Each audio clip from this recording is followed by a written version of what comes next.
இந்த பட்ஜெட்டு சும்மா பெயர் அளவில் ஒரு விளம்பர அறிக்கையாக மட்டும்தான் வந்திருக்குதே தவிர்த்து மக்களுக்கு எந்த விதமான பயனும் சென்று சேர்ற மாதிரி தெரியல.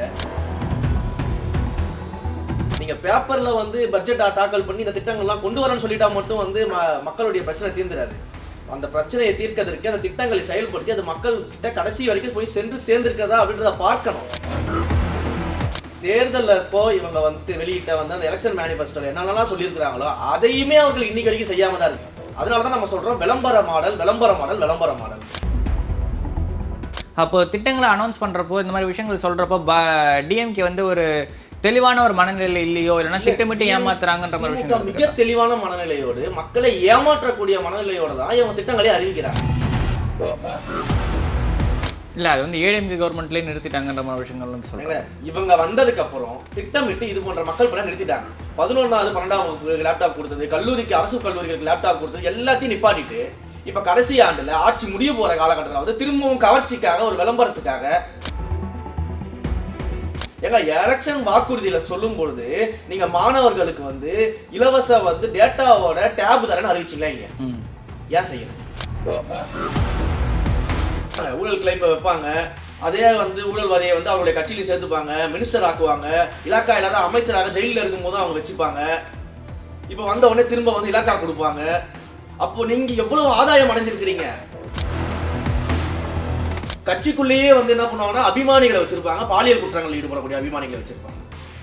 அது என்றைக்கு வெளியில வருதோ அப்பதான் அவங்கள வந்து அவங்களுக்கு எங்களுக்கு அந்த சுதர்மும் கிடையாது, கட்சிக்காரங்க கிடையாது, அபிமானிகள் அப்படின்வாங்க. Taste Daily. Taste the Daily.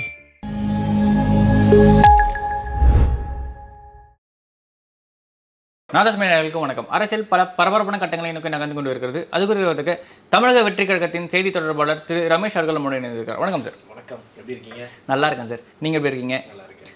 Tamil Nadu budget எப்படி இருக்கு? நேற்று ஒரு 2 பக்க கண்டன அறிக்கை பார்த்துருந்தோம். விமர்சனம்னு எடுத்துக்கிறதா கண்டனம் எடுத்துக்கிறதான்னு சொல்லிட்டு நீங்கள் தான் சொல்லணும். தமிழ்நாடு பட்ஜெட் எப்படி இருக்குன்னா, இங்கே அதாவது தமிழ்நாடு முழுக்க அந்த பட்ஜெட்டை வந்து பார்ப்பதற்கு வந்து 900க்கும் மேற்பட்ட இடங்களில் வந்து ஸ்க்ரீனிங் போட்டு ஒருத்தருமே அந்த உட்காந்து காலி சேர் மட்டும்தான் இருந்த அந்த பட்ஜெட்டை யாருமே பார்க்கல. பார்த்தீங்களா?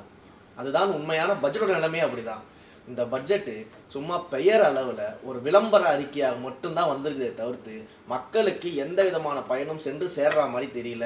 அதில் இருக்கக்கூடியதெல்லாம் செயல்படுத்துகிற மாதிரியும் தெரியல. ஆனால் செயல்படுத்துகிற மாதிரி தெரியலன்றது வேணால் ஏற்றுக்கொள்ளக்கூடிய வாதமாக இருக்கலாமே தவிர்த்து, ஏன்னா எல்லாத்திட்டுமே மக்களுக்கான திட்டங்கள் தானே. இல்லை, செயல்படுத்தாமல் இருக்கிறதுக்கு நீங்கள் எப்பேற்பட்ட உலகளாவிய திட்டங்களை வந்து பேப்பரில் வச்சுருந்தாலும் பயனற்றது தானே. நீங்கள் மக்கள் திட்டங்கள் கொண்டு வரீங்கன்னா அந்த மக்கள் திட்டங்களை செயல்படுத்தி அது மக்களை போய் சென்றடைகிற வரைக்கும் அதை நீங்கள் பார்க்கணும். இதை தான் எங்கள் தலைவர் ஒரு இடத்துல சொல்லியிருப்பாரு, பசிக்கிறவங்க கிட்ட போய் சோறுன்னு சொல்லிட்டு அவன் பசி அடங்கிடாது, அவனுக்கு சாப்பாடு கொடுத்து அவன் சாப்பிட்டாதான் பசி அடங்கும். நீங்கள் பேப்பரில் வந்து பட்ஜெட் தாக்கல் பண்ணி இந்த திட்டங்கள்லாம் கொண்டு வரேன்னு சொல்லிட்டா மட்டும் வந்து மக்களுடைய பிரச்சனை தீர்ந்துடாது. அந்த பிரச்சனையை தீர்க்கிறதுக்கு அந்த திட்டங்களை செயல்படுத்தி அது மக்கள் கிட்ட கடைசி வரைக்கும் போய் சென்று சேர்ந்திருக்கிறதா அப்படின்றத பார்க்கணும். இவர்களுடைய செயல் இப்போன்னு கிடையாது. தேர்தலில் இப்போ இவங்க வந்து வெளியிட்ட வந்து அந்த எலெக்ஷன் மேனிஃபெஸ்டோல என்னென்னலாம் சொல்லியிருக்கிறாங்களோ அதையுமே அவர்கள் இன்னைக்கு வரைக்கும் செய்யாம தான் இருக்கிறாங்க. 4 வருஷம் ஆட்சி முடியும், 4 வருஷம் ஆட்சி முடிய போகுது. அதற்கு பிறகு வெளியான பட்ஜெட்லையுமே இவங்க ஒவ்வொரு துறைக்கும் வந்து பட்ஜெட் சொல்றாங்க, திட்டங்களுக்கு வந்து பட்ஜெட் அலோகேட் பண்றாங்களே தவிர்த்து அதெல்லாம் செஞ்சு முடிச்சிருக்காங்களா அப்படின்றதுக்கு எந்த விதமான ஆதாரமும் கிடையாது. அதனால தான் நம்ம சொல்றோம் விளம்பர மாடல் விளம்பர மாடல் விளம்பர மாடல். இதே மாதிரி நம்ம வாதத்தை தான் பார்த்தீங்கன்னா பாஜக ஒரு சில இடங்களில் வைக்கிறாங்க. இது வந்து விளம்பர பட்ஜெட் மாதிரி இருக்குன்ற மாதிரி விஷயங்கள்லாம் பிஜேபி சைட்லையும் வைக்கிறாங்க. அதை தாண்டி எல்லா கவர்மெண்ட்டுமே பட்ஜெட் அனௌன்ஸ் பண்ணும்போது இந்த மாதிரி திட்டங்கள் தானே பண்ணுது. அப்போது வேற என்ன புதுசாக எதிர்பார்க்குது டிவிக்கு அப்படின்னு ஒரு கேள்வி இருக்குல்ல. புதிய திட்டங்கள் அப்படின்ற விஷயத்தில் வந்து நீங்கள் கொடுத்த வாக்குறுதிகளை முதல்ல நிறைவேற்றினீங்களா? நீங்கள் என்ன சொன்னீங்க? 2021 தேர்தலப்போ பெட்ரோல் டீசல் விலையை வந்து பெட்ரோலுக்கு 5 ரூபாயும் டீசலுக்கு 4 ரூபாயும் குறைக்கிறேன்னு சொன்னீங்கல்ல. 3 ரூபாய் நினைக்கிறேன். 5 ரூபாய் வந்து பெட்ரோலுக்கு குறைக்கிறேன்னு சொல்லியிருக்காங்க எலெக்ஷன் மேனிஃபெஸ்டோல. டீசலுக்கு 3 ரூபாய் நினைக்கிறாங்க. அதான் அது குறைக்கிறேன்னு சொல்லியிருக்காங்க. அப்படி இருக்கும்பொழுது நீங்கள் வந்து இன்றைக்கு வரைக்கும் அதை ஏன் குறைக்கல? ஏன் பெட்ரோல் விலையை நீங்கள் குறைக்கல? டீசல் விலையை நீங்கள் ஏன் குறைக்கல? அறிவிச்சதை நீங்கள் ஏன் இது வரைக்கும் செய்யலை? இவர்கள் இப்படி விளம்பரத்திற்காகவே ஒரு திட்டத்தை அறிவிச்சுக்கிட்டு மக்களை கவரக்கூடிய வகையில் ஏதாவது ஒரு விஷயத்தை வந்து பட்ஜெட்டில் அறிவிச்சுட்டு கடைசி வரைக்கும் அதை செய்யாமலே இருக்கக்கூடிய ஒரு செயலை வந்து திமுக செஞ்சுக்கிட்டு இருக்கு. Okay sir. அதே மாதிரி கேஸ் விலை குறைக்கிறேன்னு சொல்லியிருந்தாங்க. ஆனால் கேஸ் வந்து வரதுக்கு முன்னாடி வரைக்கும் சொல்லியிருந்தாங்க. வந்ததுக்கு அப்புறமா வந்து பார்த்தீங்கன்னா அது கேஸ் விலை குறைக்கிறது வந்து பார்த்தீங்கன்னா ஸ்டேட் கவர்மெண்ட்டோட கண்ட்ரோலில் கிடையாதுன்னு சொல்லிட்டு பிடிஆர் அனௌன்ஸ் பண்ணியிருந்தார். அப்போது திட்டங்களை அனௌன்ஸ் பண்ணுறப்போ இந்த மாதிரி விஷயங்கள் சொல்கிறப்போ டிஎம்கே வந்து ஒரு தெளிவான ஒரு மனநிலை இல்லையோ, இல்லைன்னா திட்டமிட்டு ஏமாத்துறாங்கன்ற மாதிரி திமுக விஷயம் மிக தெளிவான மனநிலையோடு, மக்களை ஏமாற்றக்கூடிய மனநிலையோட தான் இவங்க திட்டங்களே அறிவிக்கிறாங்க. இவங்க கேஸ் விலையை குறைக்கிறதுக்கு முயற்சி செய்யறேன்னு சொல்றது ஒரு பக்கம் இருக்கட்டும், மானியம் கொடுக்குறேன்னு சொன்னீங்கல்ல, 100 ரூபாய் மானியம் கொடுக்குறேன்னு அறிவிச்சிங்களா, அதை ஏன் கொடுக்கல? ஏன் அதை செயல்முறைப்படுத்தல? அப்போ நீங்க மக்களை திட்டமிட்டு ஏமாத்துறதுக்காக மிக தெளிவாக ஒரு விளம்பர பட்ஜெட்டை, ஒரு விளம்பர தேர்தல் அறிக்கையை கொடுத்துக்கிட்டு இருக்கீங்க அப்படின்றதுல எந்த விதமான மாற்று கருத்துமே கிடையாது. Okay sir. ஆனால் இந்த பட்ஜெட்டில் கல்வி சார்ந்த நிதிகள் வந்து அதிகமாக ஒதுக்கீடு பண்ணியிருக்காங்கன்ற விஷயங்கள்லாம் பார்க்க வேண்டியது இருக்குது. நகராட்சி நிர்வாகம் சார்ந்த புதிய திட்டங்கள், திடக்கல்வி மேலாண்மை சார்ந்த திட்டங்கள், அதுக்கப்புறமா பறவைகள், அந்த மாதிரி விஷயங்கள்லாம் கூட ரொம்ப டீப்பாக இறங்கி பண்ணியிருக்காங்க. பட்ஜெட்டுடைய ஒவ்வொரு ஆண்டு பட்ஜெட்டையும் நீங்கள் எடுத்து பாருங்க. கல்விக்காக வந்து நிதி ஒதுக்குறோம், இன்ஃப்ராஸ்ட்ரக்சருக்கு நிதி ஒதுக்குறோம், கிளாஸ் ரூம்ஸ் வந்து புதுசாக கட்டுறதுக்கு நிதி ஒதுக்குறோம், ஸ்மார்ட் கிளாஸ் ரூம்ஸ் கொண்டு வரதுக்கு நிதி ஒதுக்குறோம்னு சொல்லிட்டு ஒவ்வொரு ஆண்டு பட்ஜெட்லையும் இருக்கும். ஆனால் பட்ஜெட்டில் மட்டும்தான் இருக்கும், ஸ்கூலில் போய் பார்த்தீங்கன்னா இருக்காது. இந்த அரசு வெறும் காகிதத்தில் பட்ஜெட்டை வந்து தயார் செஞ்சுட்டு அந்த பணத்தை எல்லாம் சூறையாடி கொண்டு உண்மையிலேயே பயனளிக்க வேண்டிய பள்ளிகளுக்கு செய்ய வேண்டிய, மாணவர்களுக்கு செய்ய வேண்டிய எதையுமே அவர்கள் செய்வது கிடையாது. எத்தனை ஸ்கூலில் நீங்கள் ஸ்மார்ட் கிளாஸ் ரூம் நீங்கள் சொன்ன மாதிரி கொண்டு வந்துட்டீங்க? எத்தனை ஸ்கூலில் புதிய வகுப்பறைகள் நீங்கள் கட்டிட்டீங்க? எத்தனை இடத்துல பள்ளிக்கு மைதானங்கள் இருக்குது? எத்தனை இடத்துல ஸ்போர்ட்ஸ் எக்யூப்மெண்ட்ஸ் இருக்குது? உங்களால் சொல்ல முடியுமா? எல்லா ஸ்கூல்லையும் இருக்குன்னு உங்களால் வெளிப்படையாக வந்து சொல்ல முடியுமா? பல இடங்களில் இந்த பிடி அசோசியேஷன் மூலயமா வாங்குறாங்க, ஒரு சில இடங்களில் ஸ்கூல் அலுமினிஸ் ஆர்வலர்கள், அலுமினி ஸ்டூடெண்ட்ஸ் நீங்க சொல்றது போல இவங்க கிட்ட எல்லாம் வந்து ஃபண்ட் கலெக்ட் பண்ணி ஒவ்வொரு ஸ்கூல்லையுமே அந்த ஸ்கூலுக்கு தேவையான பொருட்களை ஒரு பீரோ முழுக்க ஸ்கூலுக்கு நீங்க போய் பல கவர்மெண்ட் ஸ்கூல்ல கேட்டு பாருங்க. அங்க இருக்கக்கூடிய பீரோ எல்லாமே, கபோர்ட்ஸ் எல்லாமே, டேபிள் சேர்ஸ் எல்லாமே யாரோ ஒருத்தர் உதவி செஞ்சுதான் இருக்கும். அதையெல்லாம் இந்த அரசாங்கம் செய்யாம, ஆனா அதுக்கு நான் பட்ஜெட் ஒதுக்கிட்டேன், கல்விக்கு நான் இத்தனை 1000 கோடி ஒதுக்கிட்டேன், ஒதுக்கி என்ன பிரயோஜனம்? ஒரு வேலை நடக்கலையே. நடந்தால் தானே வந்து மக்கள் சந்தோஷப்படுவாங்க, மாணவர்கள் பயனளிக்க முடியும். இன்றைக்கு வந்து நீங்கள் லேப்டாப் கொடுக்குறேன், 20 லட்சம் கல்லூரி மாணவர்களுக்கு லேப்டாப் கொடுக்குறேன் அப்படின்னு இந்த பட்ஜெட்டில் நீங்கள் அறிவிக்கிறீங்க. ஏற்கனவே 11ஆம் வகுப்பு 12ஆம் வகுப்பு கொடுக்கப்பட்ட லேப்டாப்பை ஏன் நிறுத்துனீங்க? இல்லை, அது வந்து ஏடிஎம்கே கவர்மெண்ட்லேயே நிறுத்திட்டாங்கன்ற மாதிரி விஷயங்கள்னு சொல்லுவாங்க. இவங்க வந்ததுக்கு அப்புறம் திட்டமிட்டு இது போன்ற மக்கள் பண்ண நிறுத்திட்டாங்க. 11ஆவது 12ஆம் வகுப்பு லேப்டாப் கொடுத்தது, கல்லூரிக்கு அரசு கல்லூரிகளுக்கு லேப்டாப் கொடுத்தது எல்லாத்தையும் நிப்பாட்டிட்டு இப்போ கடைசி ஆண்டில் ஆட்சி முடிய போகிற காலகட்டத்தில் வந்து திரும்பவும் கவர்ச்சிக்காக, ஒரு விளம்பரத்துக்காக மக்கள்கிட்ட வந்து எப்படியாவது விளம்பரப்படுத்தி நம்ம ஓட்டு வாங்க மாட்டோமான்ட்டு இன்றைக்கு மீண்டும் 20 லட்சம் மாணவர்களுக்கு, கல்லூரி மாணவர்களுக்கு லேப்டாப் கொடுக்குறோன்னு அறிவிக்கிறீங்க. 4 ஆண்டு காலமாக ஏன் செய்யலை? ஏன் இந்த திட்டத்தை நீங்கள் முதல் ஆண்டில் ஏன் செய்ய ஆரம்பிக்கல? அப்போ 4 ஆண்டு காலம் படித்த மாணவர்களுக்கு லேப்டாப் இருந்தால் அதில் எத்தனை பேர் வாழ்க்கையில் முன்னேறி இருக்க முடியும்? லேப்டாப் இல்லாமல், மொபைல் ஃபோன் இல்லாமல், இன்டர்நெட் கனெக்ஷன் இல்லாமல் எத்தனை மாணவர்கள் இங்கே இருக்கிறாங்க? கொரோனா காலகட்டத்தில் நம்ம பார்த்தோமா இல்லையா? ஏங்க, எலெக்ஷன் வாக்குறுதியில் சொல்லும் பொழுது நீங்க மாணவர்களுக்கு வந்து இலவச வந்து டேட்டாவோட டேப் தரேன்னு அறிவிச்சிங்களா இல்லையா? ஏன் செய்யல? அதற்கு பிறகு வெளியான பட்ஜெட்கள்ல ஆசிரியர்களுக்கு டேப் தரேன்னு சொன்னீங்களா இல்லையா? ஏன் செய்யல? அப்போ நீங்க ஒவ்வொரு ஆண்டும் வெறும் வெற்று விளம்பரத்தை மட்டுமே பண்ணிக்கிட்டு இருக்கிறதுனால தான் நாங்க சொல்றோம், நீங்க விளம்பர மாடல், இந்த விளம்பர மாடல் ஆட்சியை மக்கள் தூக்கி எறிவாங்க அப்படின்னு நம்ம சொல்றோம். பணி நியமனம் சார்ந்து, அரசு பணி ஊழியர்கள் நியமனம் சார்ந்த விஷயங்கள் பெருசாக எதுவுமே அறிவிப்பில் வரவே இல்லைன்ற மாதிரி கோரிக்கைகளாக இருக்குல்ல. ஏன்னா செவிலியர்கள் வந்து போராட்டம் பண்ணிட்டு இருக்காங்க, மாற்றுத்திறனாளிகள் போராட்டம் பண்ணிட்டு இருக்காங்க, ஆசிரியர்கள் போராட்டம் பண்ணுறாங்க, போக்குவரத்து தொழிலாளர்கள் போராட்டம் பண்ணுறாங்க, மின்வாரிய ஊழியர்கள் போராட்டம் பண்ணுறாங்க, தூய்மை பணியாளர்கள் போராட்டம் பண்ணுறாங்க. எல்லா செக்டர்களுக்குமே ஆல்ரெடி போராடிட்டே இருக்காங்க. இவங்களுக்குலாம் எந்த ஒரு ரிலீஃபுமே சொல்லவே இல்லை. இந்த பட்ஜெட் அப்போ யாருக்கு தான் பாசிட்டிவாக போய் நிற்குதுன்னு? இந்த பட்ஜெட் யாருக்குமே பாசிட்டிவாக கிடையாது, திமுக கட்சிக்கு மட்டும் தான் பாசிட்டிவ். ஏன்னா பட்ஜெட்டில் இவங்க பணத்தை ஒதுக்கீடு செஞ்சுட்டு அந்த பணத்தை எப்படி கொள்ளையடிக்கிறதுன்னு இருக்கக்கூடிய கும்பலாக தான் இருந்து கொண்டு இருக்கிறார்கள். மக்கள் பணத்தை சுரண்டி ஊழல் செய்து இவர்கள் கட்சியையும் தங்கள் குடும்பத்தையும் வளர்த்துக் கொள்வதற்காக இப்படி ஒரு பட்ஜெட்டை வருஷம் தாக்கல் பண்ணி மக்களை ஏமாத்திக்கிட்டு இருக்காங்க அப்படின்னு நம்ம மிக தெளிவாக. அதனால தான் வந்து ஊழல்வாத அரசு நம்ம சொல்லிக்கிட்டு இருக்கோம். பிளவுவாத அரசியல் ஒரு பக்கம் இருக்கும்போது ஊழல்வாத அரசியல் ஒரு பக்கம் இருக்குது. இது ரெண்டுமே நம்ம ஒழிக்கணும்னு நம்ம பேசிக்கிட்டு இருக்கோம் சார். அதே மாதிரி வந்து பார்த்திங்கன்னா, இப்போ ரீசெண்டாக வந்து இடி வந்து டாஸ்மாகில் ரைடு பண்ணியிருந்தாங்க. செந்தில் பாலாஜி உள்ளிட்டோரோட ஒரு சில இடங்கள்லையும் ரைடு பண்ணியிருந்தாங்க. அப்புறம் வந்து பார்த்திங்கன்னா ஒரு 1000 கோடி ரூபாய்க்கு வந்து ஸ்கேம் நடந்திருக்கு அப்படின்னு சொல்லிட்டு ஒரு ஸ்டேட்மெண்ட் சொல்கிறாங்க.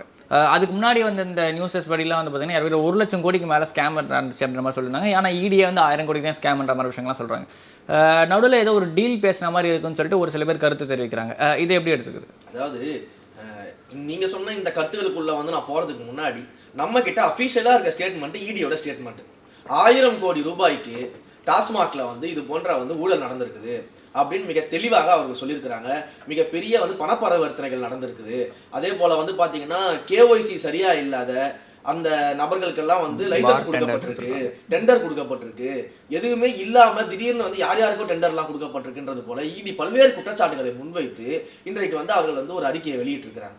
இதற்கு நடவடிக்கை எடுக்கப்படும், இதற்கான மற்ற விசாரணைகள் தொடங்கப்படும் சொல்லியிருக்காங்க.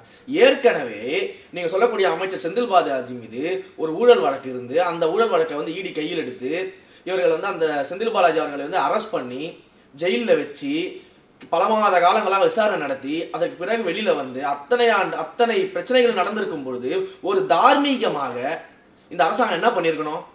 அவரை வந்து அமைச்சரவையில் சேர்த்துருக்கலாமா? திரும்ப இத்தனைக்கும் ஜெயிலில் இருக்கும் பொழுது கூட வந்து அவரை வந்து எந்த துறையும் இல்லாத அமைச்சராக தான் இலாக்கா இல்லாத அமைச்சராக வச்சுக்கிட்டு இருந்தீங்க. அப்போ எந்த மாதிரியான ஒரு ஆட்சி நடந்துகிட்டு இருக்கு? எந்த அளவுக்கு நீங்க ஊழலுக்கு சப்போர்ட் பண்ணிக்கிட்டு இருக்கீங்க? காரணம் என்ன? அப்போ வந்து அமைச்சர் மூலமா ஊழல் கிளைம்ஸ் முதல்ல வச்சது திமுக தான், செந்தில் பாலாஜி மேல. ஆமா, அவங்க அப்படிதான் வைப்பாங்க, ஊழல் கிளைம் வைப்பாங்க. அதே வந்து ஊழல்வாதியை வந்து அவருடைய கட்சியிலையும் சேர்த்துப்பாங்க, மினிஸ்டர் ஆக்குவாங்க, இலாக்கா இல்லாத அமைச்சராக ஜெயிலில் இருக்கும் போதும் அவங்க வச்சுப்பாங்க. இப்போ வந்த உடனே திரும்ப வந்து இலாக்கா கொடுப்பாங்க. அப்போ நீங்க எவ்வளவு ஆதாயம் அடைஞ்சிருக்கிறீங்க இந்த ஊழல்ல அப்படின்ற கேள்வி வருமா இல்லையா? அப்போ இந்த குடும்பம் எவ்வளவு ஆதாயம் அடைஞ்சிருக்கு அப்படின்ற கேள்வி எல்லாருக்குமே எழுதா. ஆனா இந்த ஒரு போக்கு வந்து பாத்தீங்கன்னா பரவலாக வந்து பாஜக மேல வைக்கிற ஒரு குற்றச்சாட்டு, ஊழல்வாதிகள் மீது இல்லைன்னா ஊழல் செய்பவர்கள் அரசியல்வாதிகளை குறி வச்சு வந்து பார்த்தீங்கன்னா அவங்க மேலே கேஸ் போட்டு விசாரணை அமைப்புகளை ஏவி விட்டு அதுக்கப்புறம் வந்து அவங்க கட்சியில் சேர்ந்ததுக்கப்புறமா வந்து பார்த்திங்கன்னா அவங்க நார்மல். இப்போ ரீசெண்டாக அஜித் பவார் அவர்களை பார்த்துருந்தோம். அவர் மேலே வந்து ரீசெண்டாக வந்து எக்கச்சக்க 40,000 கோடி ரூபாய் கிட்டத்தட்ட ஒரு ஊழல்ன்ற மாதிரி விஷயங்கள்லாம் இப்போ பரபரப்பாக பேசப்பட்டுச்சு. ஆனால் அவர் வந்து கட்சியில் கூட்டணியில் சேர்ந்ததுக்கப்புறம் வந்து பார்த்திங்கன்னா இப்போ அவர் மேலே இந்த ஸ்கேம்லாம் கிளியர் ஆகிடுச்சு, அவர் முடக்கி வச்சனோட சொத்தெல்லாம் ரிலீஸ் பண்ணிட்டாங்க. இதே மாதிரியான விஷயங்களை தானே இப்போ திமுகவும் பண்ணிக்கிட்டு இருக்கு. அப்போ பாஜக தான் நம்ம சொல்கிறோம், அதை தான் நம்ம மிக தெளிவாக எங்களுடைய தலைவர் வந்து இந்த பட்ஜெட் அறிக்கையிலையுமே சொல்லியிருக்கிறாரு.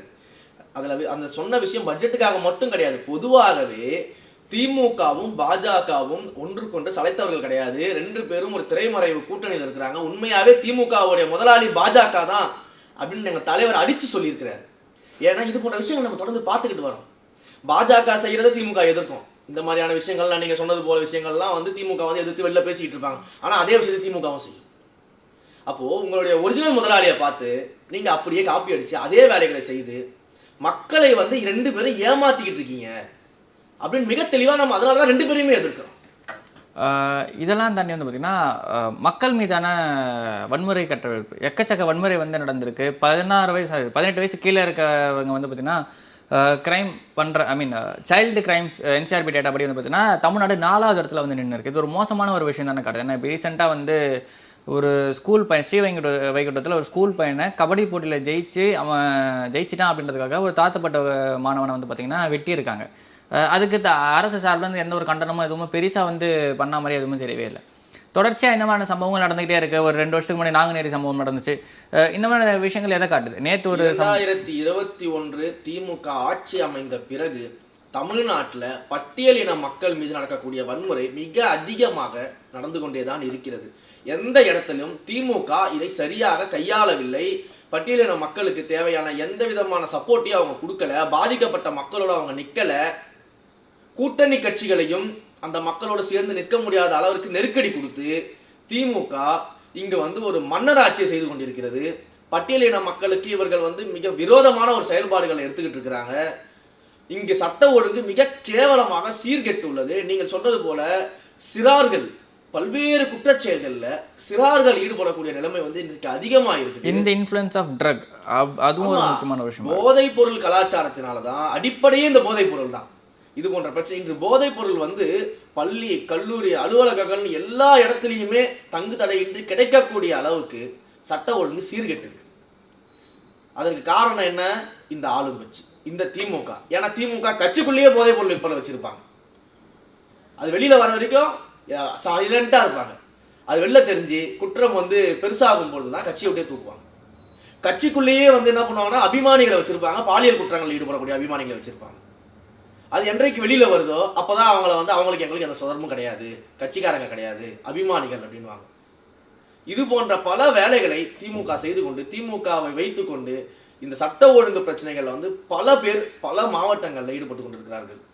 தமிழக மக்கள் வாழ்வதற்கே அச்சப்படக்கூடிய வகையில் தமிழ்நாட்டை மாற்றி இருக்குது திமுக இந்த 4 ஆண்டு ஆட்சியில். Okay sir. ஆனாலுமே வந்து பார்த்தீங்கன்னா தமிழ்நாடு கவர்மெண்ட் தான் பெட்டராக இருக்குன்னு சொல்லிட்டு தொடர்ச்சியாக பல பேர் வந்து பேசிக்கிட்டு இருக்காங்க. அதுக்கான காரணம் பல பேர்லாம் பேசுகிறாங்க. திமுக காரங்களும் திமுக கிட்ட இருந்து காசு வாங்கிட்டு பேசுகிறவங்க மட்டும் தான் பேசுவாங்க. பொதுமக்கள் யாருமே இந்த ஆட்சி பெட்டராக இருக்குன்னா பேசுறதே கிடையாது. இவர்கள் திட்டமிட்டு பணத்தை கொடுத்து 3ஆம் தர ஆட்களை வைத்துக்கொண்டு ஊடகவியலாளர்கள் என்று சில பேரை வைத்துக்கொண்டு, பத்திரிகையாளர்கள் என்று சில பேரை வைத்துக்கொண்டு, இவர்களுடைய ஆட்சி ஏதோ பொற்கால ஆட்சி, பாலாறும் தேனாரும் ஓடுதுன்றது போல பேச வச்சுக்கிட்டு இருக்கிறாங்க. இதையெல்லாம் மக்கள் நம்ப தயாரா கிடையாது. அந்த பாலாரிலே சாய கழிவு ஓடுதுன்றது ஒரு மிகப்பெரிய ஒரு கம்ப்ளைண்ட் இருக்கு. அதை தான் சொல்றேன். இவர்கள் அடையாறு ஆற்றை எடுத்துக்கோங்க. வருஷம் அடையாறு ஆற்றை நாங்கள் அலங்கரிக்கிறோம், புதுப்பிக்கிறோம், சீரமைக்கிறோம் அப்படின்னு 1500 கோடி நீங்க பட்ஜெட்ல தாக்கல் பண்றீங்க. சீரமைச்சிட்டீங்களா? அந்த அமௌண்ட் எங்க போகுது? என்ன பணிகள் நடந்தது? அதுதான் ஊழல் நடக்கிறது நம்ம சொல்லிக்கிட்டு இருக்கோம். இவர்கள் பட்ஜெட்டை ஒதுக்கி அதுல மிகப்பெரிய ஊழலை செய்து கொண்டு சம்பாதித்து கொண்டு உண்மையிலேயே அந்த திட்டங்கள் நிறைவேற்றப்படாமல் வெறும் காகிதத்துல மட்டும்தான் இருக்கு. விளம்பர மாடல் ஆட்சி நடத்தி கொண்டிருக்கிறார்கள். எப்படி இவர்கள் முதலாளிகளை போலவே இவர்கள் விளம்பர மாடல் ஆட்சி நடத்தி கொண்டிருக்காங்க நம்ம தெளிவாக சொல்றோம். இப்போ ரீசெண்டாக அந்த மருந்தகங்கள் சென்ட்ரல் கவர்மெண்ட்டோட நாங்கள் கம்மி ப்ரைஸில் பார்த்தீங்கன்னா மருந்து தரோம் அப்படின்னு சொல்லி ஒரு ஸ்கீம் அனௌன்ஸ் பண்ணியிருந்தாங்க. ஆனால் பெரும்பாலான அந்த மருந்தகங்களில் பெரும்பாலான மருந்துகளே இருப்பு இல்லை அப்படின்ற ஒரு கம்ப்ளைண்ட் இருக்குது. பெரும்பாலான மருந்தகங்களில் மருந்துகள் இருப்பு இருக்காது. ரேஷன் கடையில் ரேஷன் பொருட்கள் இருக்காது. இவர்கள் அரசு சார்ந்து கொண்டு வரக்கூடிய எந்த திட்டங்கள்லையுமே நான் மக்கள் போய் கேட்கும்போது அந்த திட்டங்கள் இருக்காது. இதுதான் நிஜம். எல்லா மகளிருக்கும் உரிமை தொகை வழங்குறேன்னு சொல்லிட்டு அவங்க அறிவிப்பாங்க. அதற்கு பிறகு என்ன பண்ணாலும் தகுதி வாய்ந்த மகளிருக்கு மட்டும் தான் அறிவிப்புன்னு சொல்லிட்டு அதில் பாதி பேரை நெக்லெக்ட் பண்ணிடுவாங்க. அதே போல் இவர்கள் சென்ற ஆண்டு மகளிர் உரிமை தொகைக்கு ஒதுக்கப்பட்ட பட்ஜெட்டுக்கும் இந்த ஆண்டு ஒதுக்கப்பட்ட பட்ஜெட்டுக்கும் பெரிய வித்தியாசம்லாம் ஒன்றும் கிடையாது. ஆனால் இவர்கள் என்ன அறிவிக்கிறாங்க? எல்லாருக்கும் இன்னும் அதிகமாக யார் யாருக்கெல்லாம் மகளிர் உரிமை தொகை வழங்கலையோ அவங்களுக்கு கொடுக்க போகிறோம். பட்ஜெட்டே நீங்கள் கிட்டத்தட்ட சிமிலராக தான் ஒதுக்கியிருக்கீங்க. அப்புறம் எப்படி நீங்கள் எல்லாருக்கும் கொடுப்பீங்க? இன்னும் அதிகமாக நீங்கள் எப்படி எத்தனை பேர் கொடுப்பீங்க? ஏன் இந்த பொய் பித்தலாட்டம்? எதுக்கு நீங்கள் மக்களை ஏமாற்றிக்கிட்டு இருக்கீங்க? தொடர்ந்து இந்த மக்கள் ஏமாற்று வேலைகளை நம்முடைய தமிழக வெற்றி கழகம் மிக தெளிவாக மக்கள்கிட்ட அம்பலப்படுத்திக்கிட்டு இருக்கு. மக்களும் எங்களுடைய பேச்சை கேட்டு திமுக இந்த நாடக செயல்களை, இந்த விளம்பர மாடலை மக்கள் புரிந்து கொண்டிருக்கிறார்கள். Okay sir. அதே மாதிரி முக்கியமான இன்னொரு பிரச்சனை பேச வேண்டிய விஷயம் என்னன்னு பார்த்தீங்கன்னா போக்குவரத்து ஊழியர்கள் சார்ந்த விஷயங்கள். போக்குவரத்து தொழிலாளர்கள் அவரோட பணப்பலன்களே அனுபவிக்க முடியல. வெயில், மழை, தீபாவளி, பொங்கல் எல்லா டைமும் வேலை பார்த்தவங்களுக்கு பார்த்தீங்கன்னா முடிச்சுட்டு போகிறவங்களுக்கு ஒரு அமௌண்ட் கூட கொடுக்க முடியாத சூழ்நிலையில் போக்குவரத்து துறை இருக்குது. அவங்களுக்கு அமௌண்ட் ரிலீஸ் பண்ணுறப்போ 300 கோடி 400 கோடின்னு ரிலீஸ் பண்ணிவிட்டு அதே போக்குவரத்து துறை சார்ந்து இயங்குகிற இந்த மகளிர் விடியல் பயணம் சார்ந்த இந்த திட்டங்களுக்கெல்லாம் பார்த்தீங்கன்னா 3000 கோடி ரூபாய் ரிலீஸ் பண்ணியிருக்காங்க. அது அந்த ஊழியர்களுக்கு ஒரு அசௌகரியத்தை ஏற்படுத்தும் இல்லை? என்ன நம்ம கேட்டால் தரமாட்டாங்க, நமக்கு தரமாட்டாங்க. இந்த திமுக ஆட்சியில் அரசு ஊழியர்கள், அரசு பணியாளர்களை ஆசிரியர்கள் எல்லாரையுமே வஞ்சித்து கொண்டிருக்கிறது. நேற்று கூட நீங்கள் பார்த்தீங்கன்னா ஒரு அறிக்கை ஒன்று வெளியாகிறது. இந்த அரசு ஊழியர்கள் கிட்ட இருந்து அவங்களுடைய சங்கத்திலிருந்து ஒரு அறிக்கை ஒன்று வெளியாகிறது. அதில் மிக தெளிவாக அவங்க போட்டிருக்கிறாங்க. பழைய ஓய்வூதிய திட்டத்தை நடைமுறைப்படுத்துவதாக தேர்தல் வாக்குறுதி கொடுத்துவிட்டு கடந்த 4.5 ஆண்டு காலமாக அதை பற்றி எதையுமே பேசாமல் இந்த ஆட்சி நடந்துகிட்டு இருக்குது. அதே போல் இப்போ 15 நாள் நீங்கள் விடுப்பு சரண்டர் பண்ணிங்கன்னா அதுக்கான பணத்தை எடுத்துக்கலான்னு சொல்லிட்டு சொல்வது ஒட்டுமொத்தமாக அரசு அதிகாரிகளை, அரசு பணியாளர்களை ஏமாற்றக்கூடிய செயல்னு அவங்க அறிக்கை கொடுத்துருக்காங்க. அரசு ஊழியர்களே அறிக்கை கொடுக்குறாங்க. எதிர்கட்சியாக இருக்கும்பொழுது அரசு ஊழியர்களுக்காக பாஞ்சி பேசிய இந்த விளம்பர மாடல் அரசு ஆளுங்கட்சியாக ஆன பிறகு அரசு ஊழியர்களை கண்டுகொள்ளவே இல்லை. ஜாக்டோ ஜியோ அமைப்பினர் போராட்டம் நடத்திக்கிட்டு இருக்கிறாங்க. அரசு ஊழியர்கள் ஒவ்வொரு முறையும் தினம் போராட்டம் நடத்திட்டு இருக்காங்க. அந்த போராட்டத்தை அன்னைக்கு தான் பார்த்தீங்கன்னா அனைத்து கட்சி கூட்டத்துக்கான அறிவிப்பு வருது. அதுதான் சொல்ல, இந்த மாதிரியான வேலைகள் தான் நடக்கும். இவர்கள் திட்டமிட்டு அரசு ஊழியர்களை, அரசு பணியாளர்களை, ஆசிரியர்களை வஞ்சித்து கொண்டிருக்கிறார்கள் அப்படின்றது எல்லாருக்குமே தெரியுது. ஆனால் அதையெல்லாம் காதிலேயே போட்டுக்காம இந்த அரசு ஒரு விளம்பர மாடலாக மக்களை ஏமாற்றுவதற்காக இது போன்ற பணிகளை செய்து கொண்டிருக்கிறது.